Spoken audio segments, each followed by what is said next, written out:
We are going to finish looking at God and Israel.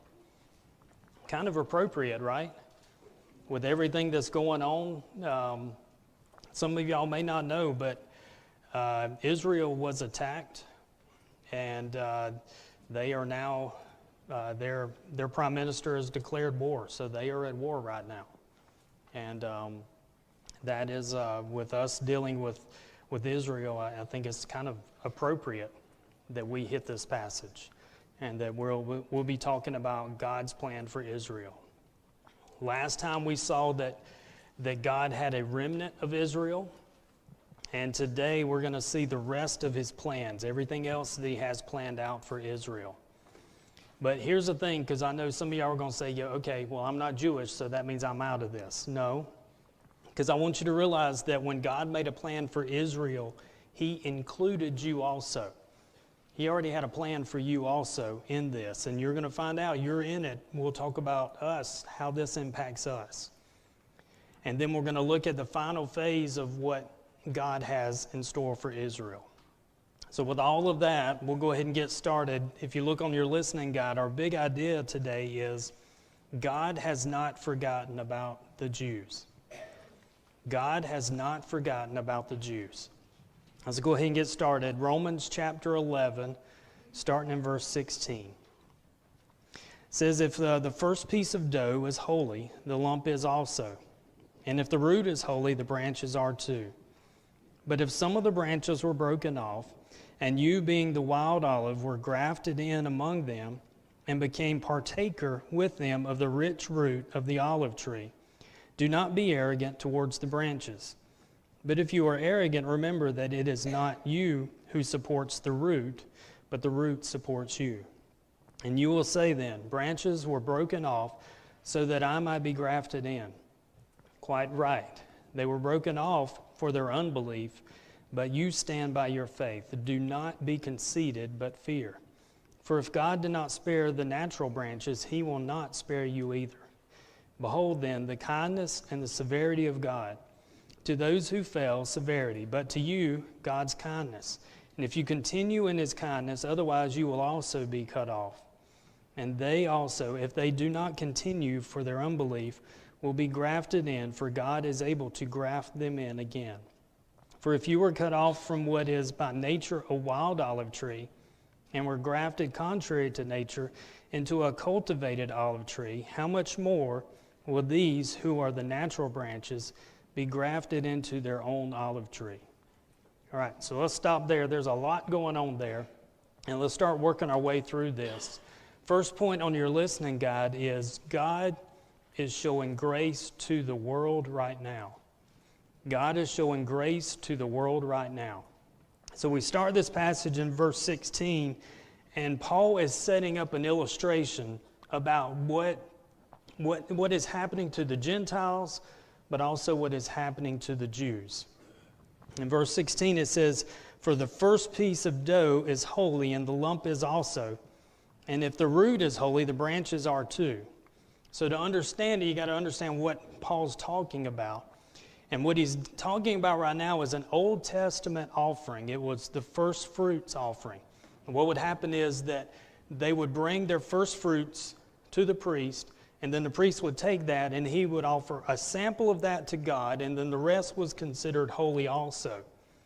And so that is what Paul is saying, is that there was a lump there, but if the lump was considered, or if a piece of dough was from there, then the lump was considered holy also.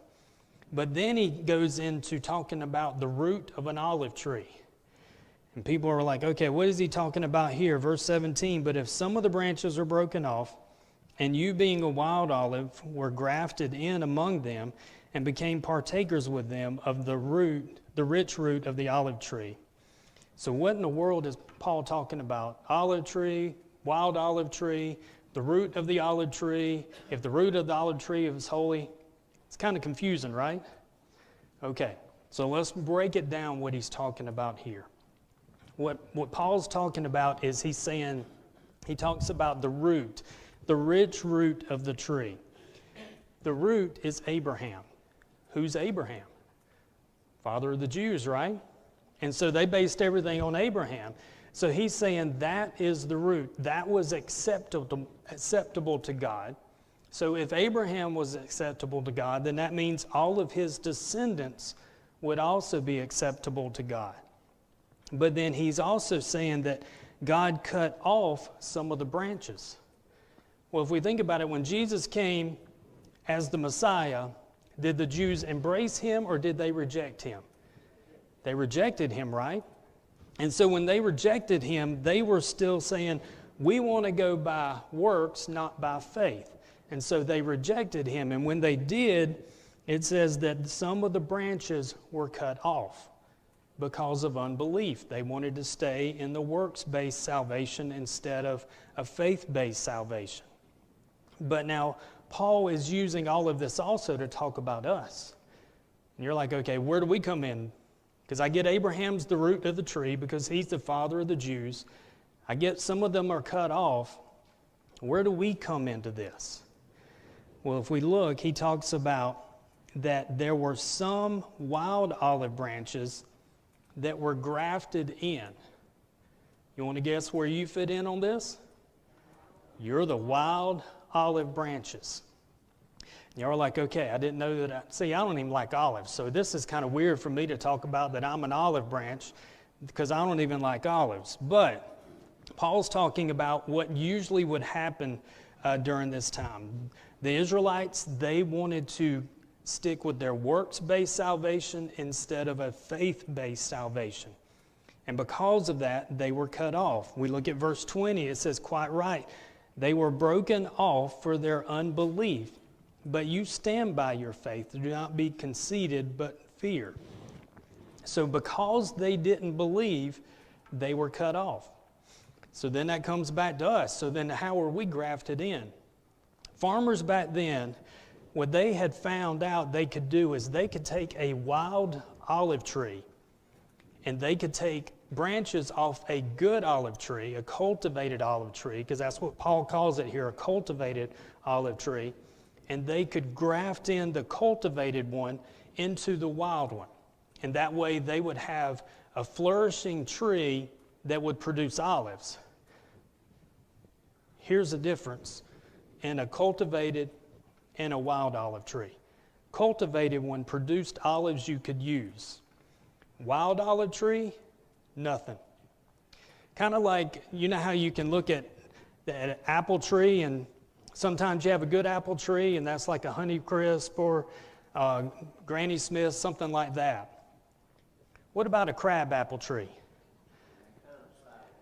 Would you want to eat a bunch of those?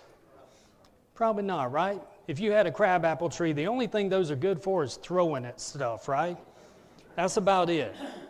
And see, that's what's happening here is that Paul's saying, well, you've got your good olives, and then you got the ones that you just throw at things. Guess which one you are? You're not the good ones, I'll go ahead and tell you. Unless you're Jewish, you're not the good ones. You're the ones that everybody throws at, right? So here's what he's saying, is God took something that was, Jews would say would be unusable, and he made it usable for him. But Paul also changes the analogy in what he's talking about in this illustration, because he says that you take the good tree and then you graft in the bad branches into the good tree. Whereas the farmers back then would take the bad tree and graft in a good branch so that they could have good olives being produced. So God's saying, since the Jews have turned their back on me, and they want to focus on their works-based salvation, I'm going to take and I'm going to open up the gospel to the Gentiles, and I'm going to graft them in. Even though people would say they're not good for anything, I'm going to graft them in. I'm going to include them as part of the family. Now, I don't know about you, but that sounds good to me. Because that means that regardless of what has happened in your life, into your life, if I can talk today, whatever has happened up till this point, it doesn't matter about your past. God can still use you. Other people may look at you and say, no, no, no, no, you know what that person did. You know about their past. God can't use you. Paul's saying the opposite. He's saying that he can take the branches that everybody says are worthless, and he can make something great out of it.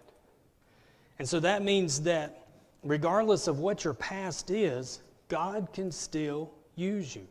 God can graft you into the family. He can bring you into the family. And you may look at yourself and say, I'm just a crab apple. But God looks at you and say, no, you're something special. And I can use you because of that. And so Paul's taking this illustration and saying, God took something that everybody would just throw away, and he brought them in because he can use them regardless. So I don't know what your background is. I don't know where you've been, what all you've done or anything, but guess what? God can look over that, and God can forgive that, and God can still use you instead of that. Is that not grace? Is that not amazing? That God can use any and everybody regardless of what you've done in your past? But then Paul says something else, because he's talking about the branches and being grafted in, but then the very next thing he says, verse 18, he says, do not be arrogant towards the branches. But if you are arrogant, remember that it is not you who supports the root, but the root supports you. And then he also says in verse 20, quite right, they were broken off for their unbelief, but you stand by your faith. Do not be conceited, but fear. What Paul is going to say to us is, the Jewish people turned their back on God, so God opened the gospel to the Gentiles. The Jewish people thought they were entitled because they were from Abraham. And they started to get conceited about it. In fact, they were like, we're Jews. We're God's chosen people. God chose us. He didn't choose you. So I know I have God's approval because of who I am. And Paul's saying, no, that's not the case. And he's saying, don't let the same thing happen to you. Don't allow, because you have been grafted in, to become conceited. He even says here, arrogant. I would even say, don't become elitist. That you think you're better than everybody else. You're elite, you're above everybody else, and you can look down on everybody else. I've got a relationship with God, you don't, so guess what? I'm going to look down on you. Truth is, we all were that person before we had that relationship with Him. And Paul's saying, don't be arrogant, don't be boastful, don't let any of that happen. Because here's the thing, did you do anything to earn salvation? No. So how can you boast in something you didn't earn? Do you do anything to keep your salvation? No, God does all of that. God supports that. God does all of that. So you don't bring anything to the table. So what then do you boast about? If you're going to boast about your salvation, what do you boast about? You boast about who gave you the salvation, which is God. You boast about who provided as far as doing the work, and that was Jesus did it all for you. And you boast about how great the gift is. It's okay to boast about salvation in that you're saying, God gave it to me. Man, you ever gotten a good gift and you want to tell people about it? And you boast about the gift, right? But did you do anything to get the gift? No. They gave you the gift, but you don't boast about actually doing anything. You boast about the gift that you got. You can boast about salvation, but you don't boast about earning anything because you didn't. God did it all for you. And so Paul's telling them, you've been grafted in, so don't boast that you've been grafted in because you didn't do anything to earn being grafted in. That's God's grace that He is including us in this. So now you can go out today and somebody can ask, well, now what does Sean talk about today? Well, he called me a wild olive, which are worthless. And then he called me a crab apple, which is worthless. And then they're going to say, well, why in the world was he talking about all that? And then you get to say, well, wait a minute. Because God can take something that everybody else says is worthless, and he can turn it into something good. And then you can start to share the gospel with them, that God can do the same for you that he did for me. I was worthless, and he turned me into something good. I was a wild olive, wasn't worth anything. I was a crabapple, wasn't worth anything, and God turned me into this. And he'll do the same thing for you. But then the next thing is you don't boast, because God did it all for us. We didn't do anything, so you don't boast about it. You just accept what he's done. So God shows grace to the world right now. But that leads to the second point on your listening guide, the mystery of God's plan for Israel. The mystery of God's plan for Israel. We'll start up in verse 25. It says, "For I do not want you, brethren, to be uninformed of this mystery, so that you will not be wise in your own estimation, that a partial hardening has happened to Israel until the fullness of the Gentiles has come in. And so all Israel will be saved, just as it is written, the deliverer will come from Zion. He will remove the ungodliness from Jacob. This is my covenant with them, when I take away their sins. And from the standpoint of the gospel, they are enemies from your sake, but from the standpoint of God's choice, they are beloved for the sake of the fathers. For the gifts and the calling of God are irrevocable.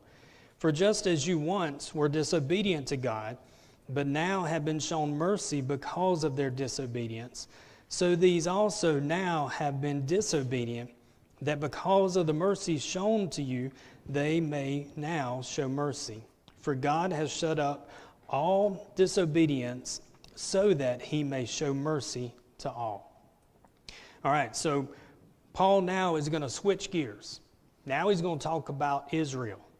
Now he's going to talk about the Jewish people. And the first thing that he says is, because he said that the Gentiles are grafted in, now he says, guess what? The Israelites, they can be grafted back in too. If God can graft us in, then he can graft them back in. He can bring them back in once they have accepted Jesus Christ. Look at verse 23. It says, and so also if they do not continue in their unbelief, will be grafted in, for God is able to graft them in again. So if he can graft us in, then guess what? He can graft them in. But then he starts to talk about the mystery. Verse 25, he says, I don't want you to be uninformed. Here's the mystery. So what is the mystery that he's talking about?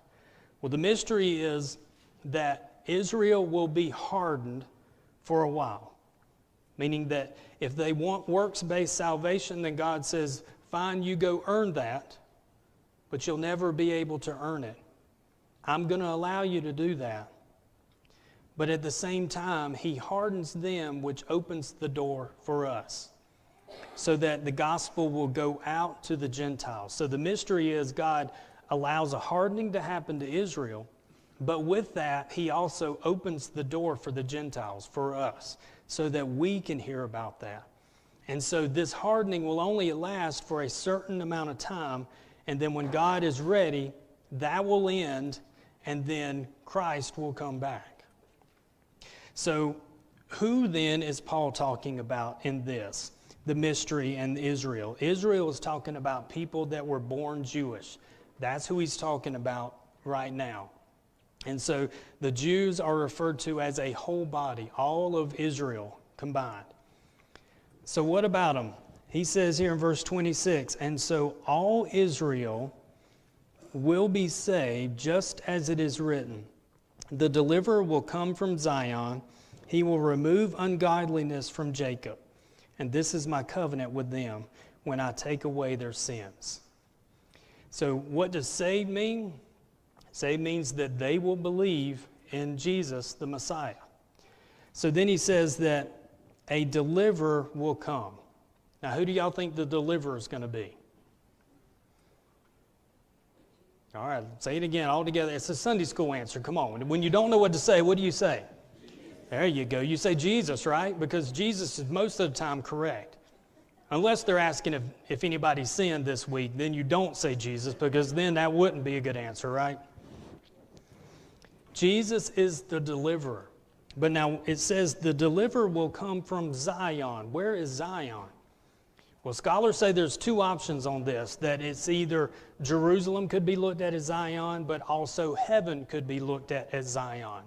Well, if we talk about what I believe that he's talking about here is that Jesus is coming from heaven back to earth.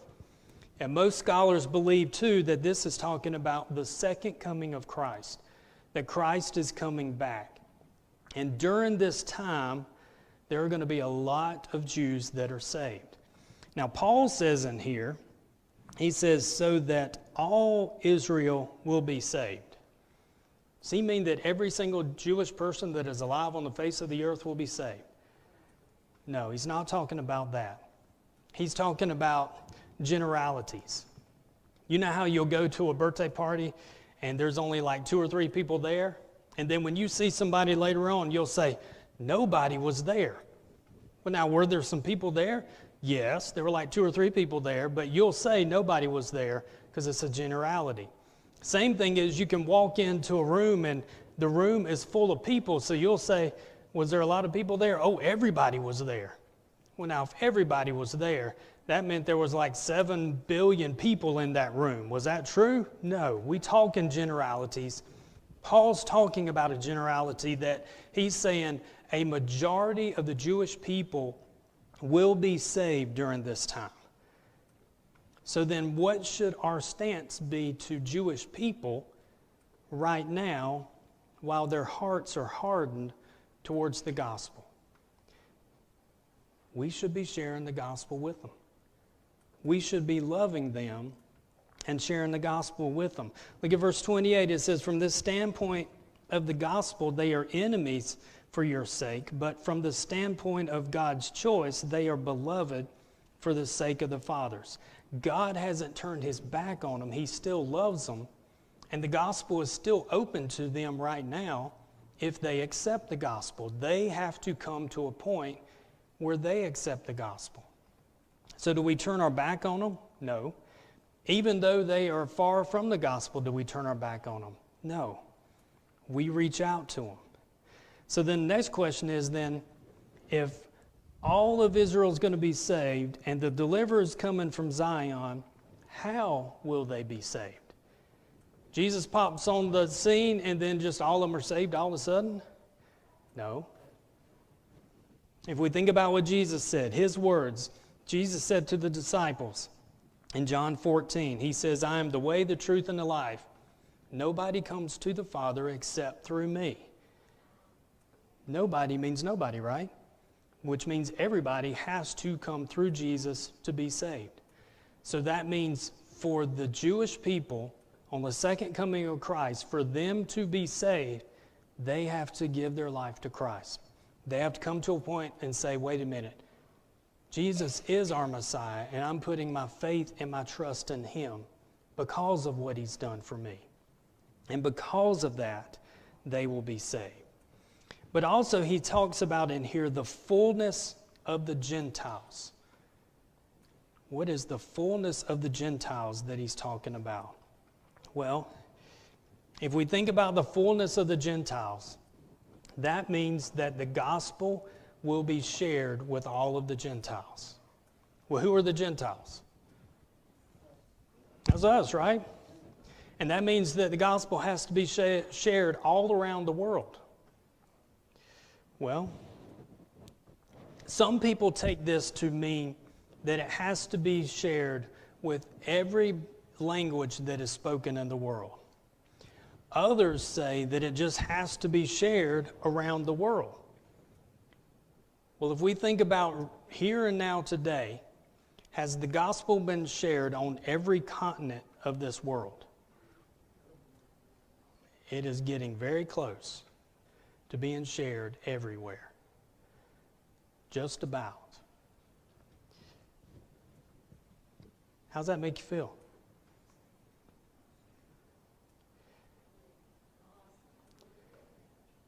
It depends on your relationship with Christ, doesn't it? On how that makes you feel. Because if you don't have that relationship with Christ, then you're like, well, okay, my time might be coming.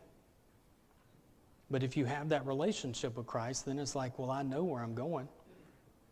So I don't have anything to be concerned about. So God is hardening the Jews until the fullness of the gospel is recognized through the Gentiles. But now, do we have a part with the Jews? Us ourselves. Yeah. We share the gospel with them now. Because we look at ourselves and say, well, wait a minute, if God can save me, then He can save them. If He can turn me around, then He can turn them around. So why not me share the gospel with them?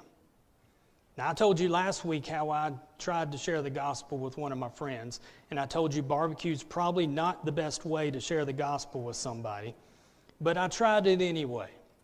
If you weren't here, the gist of it is, I have a friend that is Jewish, and I told him that if you want to partake of barbecue, pork barbecue, just accept Christ, and you can have it anytime you want. But if not, then you're stuck with your chicken, your brisket, and all that stuff. He didn't accept Christ. Probably not the best delivery back then when I was young. But we still have a part in sharing the gospel, not only around the world, but also with our Jewish friends also. Now, I know I've thrown a lot at you, right? This is a bunch of stuff that is here that we've kind of gone through. And I've basically just scratched the surface of it because there's so much here. So what can we learn from this? Well, our bottom line is God has not forgotten about the Jews or you. God has not forgotten about the Jews or you. So each of us are offered salvation. We all must accept the gospel or reject the gospel. The Gentiles, that's us, we are experiencing the gospel because the Jews have rejected the gospel right now. They've rejected Christ as their Messiah. We will continue to experience the grace until the fullness of time has come, and then God will then open the door back up to the Israelites.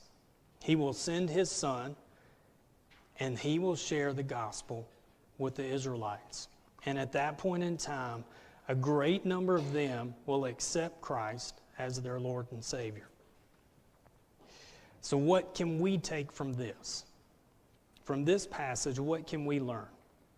Because I've given you a bunch of information, but how does it apply to you? What do I want you to walk away from this knowing today? First thing is I want you to walk away and don't boast about salvation, because God did it all for you. He did all the work for you. He sent His Son to die on the cross for you. He's paid for everything. So don't boast about salvation, because we haven't done anything to earn it. The second is that you're a wild olive, and I will take that to you're a crab apple, which means in the world's eyes, you're worthless. But in God's eyes, you are usable. And in God's eyes, you are special. And in God's eyes, He wants to use you for something special. And regardless of what the world says about you, it doesn't matter, because it's what your Creator says about you. That you are special, you mean something to Him, and He wants a relationship with you. And don't let anybody tell you different. God wants a relationship with you. He sent His Son so that you could have a relationship with Him. Third thing is, God's always had a plan for Israel. I know Paul says that God has hardened them for a time, but God still has a plan for them. But here's the thing. If God has a plan for them, that means God also has a plan for you. Because God hardened them so that He could reach out to us, which means God cares about you and He has a plan for you. Don't ever forget that. You were created to have a relationship with Him. You were created to bring Him honor and glory. If you've never given your life to Him, and you're wondering what your plan is, I'll be down front and be glad to share with you how you can have a relationship with Jesus Christ and what that'll mean for you. For the others of you, one is, are you boasting about salvation? Boast for the right reasons, what God's done for you, not what you've done for God. Second is, have you bought into the lies of this world, that you're worthless, that you're no good, can't do anything right? God loves you, God has a special plan for you, and God can do extraordinary things with you. And the third is that God has a plan for you. Even after you've accepted Him, God has a plan for you, and He still wants you to do things for Him. All right, let's close in prayer. Lord,